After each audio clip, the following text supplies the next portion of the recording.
नमस्कार मित्रांनो, संकल्प न्यूज चॅनलवरती आपल्या सर्वांचं पुन्हा एकदा सहर्ष स्वागत। आताच्या क्षणाची सर्वात मोठी आणि महत्त्वाची बातमी समोर येत आहे। सविस्तर बातमी जाणून घेण्यापूर्वी आपण जर चॅनलवरती नवीन असाल तर चॅनलला सबस्क्राइब करा, बेल आयकॉन प्रेस करा। आगामी विधानसभा निवडणुकीची तयारी सर्वच पक्षांनी सुरू केली आहे। राष्ट्रवादी काँग्रेस शरदचंद्र पवार पक्षाने पश्चिम महाराष्ट्रात मोठा डाव टाकला। भाजपाचे समरजित घाटगे यांनी शरद पवारांच्या राष्ट्रवादी काँग्रेसमध्ये प्रवेश केला। तसेच कोल्हापूरमधील के.पी. पाटील आणि ए.वाय. पाटील या मेहुणे आणि पाहुण्यांनीही अजितदादांचा हात सोडत शरद पवारांची भेट घेत शरद पवार सोबत असल्याचे सांगितले।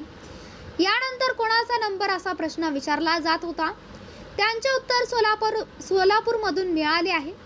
भाजप आणि अजित पवार गटानंतर शिवसेना शिंदे गटाला अजित पवारांनी धक्का दिला आहे। शरद पवारांच्या राष्ट्रवादी काँग्रेसमध्ये सध्या जोरदार इनकमिंग सुरू आहे।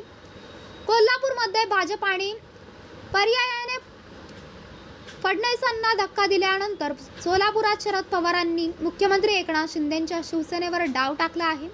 शिवसेना शिंदे गटाचे जिल्हा प्रमुख दत्तात्रय सावंत यांनी राष्ट्रवादी काँग्रेस शरदचंद्र पवार पक्षात प्रवेश केला आहे।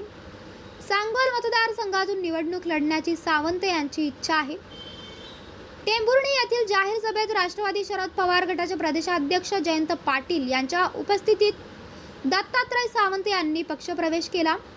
पक्षप्रवेशानंतर दत्तात्रय सावंत यांनी सांगोल्याचे आमदार शहाजी बापूंवर पक्ष सोडण्याचे खापर फोडले आहे।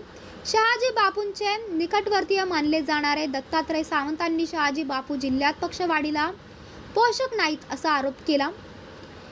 ते म्हणाले की मुख्यमंत्री शिंदे यांनी शिंदेंचं चांगलं काम करत आहे। त्यांच्या नेतृत्वात महाराष्ट्रात चांगल्या योजना आणल्या जात आहे। त्यांची कामं करण्याची पद्धत चांगली आहे, पण सोलापूर जिल्हा आणि सांगोला तालुक्यात पक्षासाठी रात्रंदिवस काम करणाऱ्या कार्यकर्त्यांची कुंचबणा केली जात आहे। कार्यकर्त्यांना वाऱ्यावर सोडले जात आहे असा आरोप त्यांनी शहाजी बापूंचे नाव न घेता केला।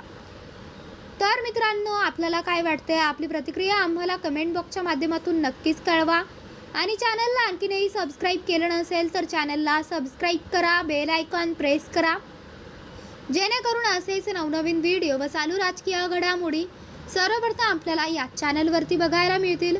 भेटूयात पुढच्या व्हिडिओस, तोपर्यंत धन्यवाद। जय महाराष्ट्र।